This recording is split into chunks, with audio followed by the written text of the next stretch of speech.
Hello दोस्तों, स्वागत है आपके अपने YouTube channel three little tutor में। कल मैं एक वीडियो डाला था जिसमें मैं आपको बताया था कि लॉटरी रिजल्ट आप कैसे देख पाएंगे, और उसमें जो सबसे महत्वपूर्ण तरीका था वह था KVS लॉटरी रिजल्ट करके सर्च करेंगे तो जो एजुकेशन पोर्टल है यानी जो शिक्षा मंत्रालय का पोर्टल है उस पर आपको लॉटरी रिजल्ट दिखता है। तो लॉटरी अभी आई नहीं है, लेकिन लॉटरी को लेकर लोगों के मन में कुछ शंका है, जैसे कि लॉटरी में नाम आने के बाद क्या होगा। तो बच्चे का नाम लॉटरी में आ जाता है तब भी लोग कंफ्यूज हो जाते हैं कि बच्चे का नाम तो आया है लेकिन एडमिशन नहीं हो रहा है, तो क्या मामला है। इसलिए मैं लॉटरी को लेकर एक और वीडियो बना रहा हूं और इसमें आपको पुरानी लॉटरी के थ्रू बताऊंगा कि आपके बच्चे का नाम आएगा तो कब वह कंफर्म होगा, कब कंफर्म नहीं होगा, नाम आने का क्या मतलब है, नाम नहीं आने का क्या मतलब है, ये सारी चीज़ें मैं आपको बताने वाला हूँ। तो उसके लिए हम उसी वेबसाइट पर चलेंगे, यानी शिक्षा मंत्रालय की वेबसाइट पर ही चलेंगे और आपको लॉटरी डाउनलोड करके दिखाएंगे और समझाएंगे। तो चलिए सबसे पहले हम शिक्षा मंत्रालय की वेबसाइट पर चलते हैं। इसके लिए हम टाइप करेंगे KVS लॉटरी रिजल्ट और इसे सर्च कर देंगे। तो हमारे सामने सबसे पहली जो वेबसाइट आएगी वह शिक्षा मंत्रालय की ही वेबसाइट आएगी और इसमें KVS लॉटरी रिजल्ट पे हम क्लिक करेंगे। जैसे ही क्लिक करेंगे तो कल के जैसे यह केंद्रीय विद्यालय संगठन का एक पेज खुल जाएगा और यहाँ आपको ऑप्शन रहता है कि आप स्टेट चुन सकते हैं, उसके बाद आप अपना केंद्रीय विद्यालय चुन सकते हैं। तो मैं कोई एक स्टेट चुन लेता हूँ, जैसे मैंने दिल्ली चुना और KV Delhi cantt number 1 shift 1 चुना और सर्च कर दिया। जैसे ही सर्च करेंगे तो हमारे सामने केंद्रीय विद्यालय दिल्ली कैंट नंबर 1 शिफ्ट 1 का लॉटरी रिजल्ट आ जाएगा। ये लॉटरी रिजल्ट पुराना है, मैं बार बार बता रहा हूँ कि ये लॉटरी रिजल्ट पुराना है, लेकिन ये वीडियो मैं उन माता पिता के लिए बना रहा हूँ जो पहली बार केंद्रीय विद्यालय का फॉर्म भर रहे हैं। हो सकता है उनको जानकारी ना हो, इसलिए मैं पहले से जानकारी दे रहा हूँ, क्योंकि पिछले बार बहुत सारे कमेंट आए थे कि मेरे बच्चे का नाम तो है लेकिन एडमिशन नहीं हो रहा है। तो मैं उसमें आपको दिखाना चाहता हूँ कि जब बच्चे का नाम रहता है तब एडमिशन कैसे नहीं होता है। तो मैं कैटेगरी 1 का लॉटरी रिजल्ट डाउनलोड कर लेता हूँ। यहाँ एक चीज़ मैं और बता देना चाहता हूँ कि यहाँ कैटेगरी वाइज और कास्ट वाइज और RT का सब अलग अलग लॉटरी रिजल्ट आता है। तो अगर आपने 2-3 कैटेगरी चुनी है, जैसे मान लीजिए आप कैटेगरी 1 में भी आते हैं, आप SC या ST में भी आते हैं या OBC में आते हैं और आप साथ ही साथ RT कोटा के लिए भी एलिजिबल हैं, तो अगर ऐसा होता है तो आप तीनों लॉटरी डाउनलोड करके तीनों में बच्चे का नाम देखेंगे, क्योंकि हो सकता है कि वह कैटेगरी 1 कोटे में आया हो, नहीं तो वह SC ST कोटे में आया हो, नहीं तो वह RT कोटे में आया हो। तो सभी में आपको अपने बच्चे का नाम चेक करना है। और ये भी सही है कि आपके बच्चे का नाम सभी में रहेगा भी, लेकिन वो रहने का क्या मतलब है वो मैं यहाँ डाउनलोड करके आपको दिखाता हूँ।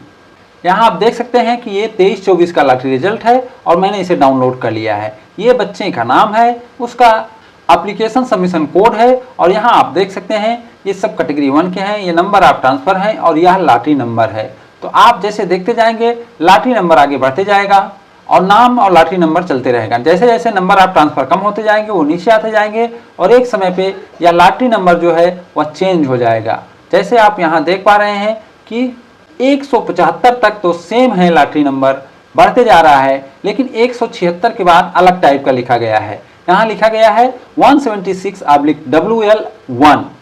तो यहाँ से जो नाम आएंगे उनका अलग मतलब हो जाता है। अब यहाँ ऊपर से आप देखेंगे एक नंबर से लॉटरी नंबर 1 से लगातार लॉटरी नंबर बढ़ते जा रहा है और 175 तक जाता है, लेकिन 175 के बाद 176 में वेटिंग नंबर 1 आ जा रहा है, यानी जो 175 तक जितने नाम आए हैं वो कंफर्म है, उनके बच्चों का एडमिशन हो गया है। लेकिन जो 176 पे नाम आ रहा है या उसके बाद आ रहा है वो वेटिंग में है। तो ये सारे बच्चे का नाम रहेगा, जितने भी कैटेगरी 1 के बच्चे होंगे इनका सबका नाम रहेगा। तो नाम आने के बाद भी एडमिशन नहीं होता है, क्योंकि उन्हें वेटिंग नंबर मिला होता है। तो जहां से वेटिंग नंबर मिला होता है उन्हें एडमिशन नहीं मिलता है, भले ही बाद में अगर कोई एडमिशन छोड़ देता है या किसी दूसरे कोटा या कैटेगरी में चला जाता है तो इन बच्चों का चांस मिलता है, लेकिन एकदम लास्ट वाले को चांस नहीं मिल पाता है। जैसे 176 वाले को मिल सकता है, 180 वाले को मिल सकता है, 190 वाले को मिल सकता है, लेकिन एकदम से जिनका नंबर